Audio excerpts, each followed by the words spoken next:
Nasa sa'yo eh, kung ano pipiliin mo, uubusin mo yung lakas mo sa kakatunganga sa bahay o uubusin mo yung lakas mo sa mga makabuluhang bagay. Huwag ka mag-alala kasi kahit saan dyan, may mararating ka. Alam mo na yun.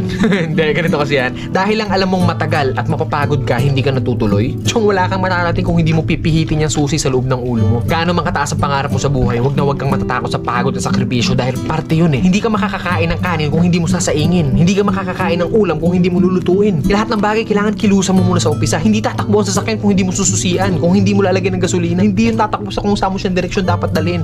Kailangan kumilos ka. Kailangan ng lakas mo para marating mo kung ano yung gusto mong marating sa buhay. Kasi kung hihiga ka lang dyan, wala mangyayari talaga sa'yo. Hindi po pwede na inaasal natin lahat sa Diyos na parang nasa Diyos, Diyos. Lagi kong idadasal sa Diyos. Hindi po pwede yun. Sabi nga nila, di ba, nasa Diyos ang awa, nasa tao ang gawa. So depende yan sa'yo kung ano yung gusto mong kilos. Sabi nga, work smart, not hard. Hard work nga yung ginagawa mo, pero sablay naman yung mga diskarte mo. Wala rin mangyayari, di ba? Smart move yung ginagawa mo, pero swabe lahat. Kailangan mo lang talaga gamitan ng tamang isip at tamang puso sa lahat ng bagay. Ang pangarap, para kang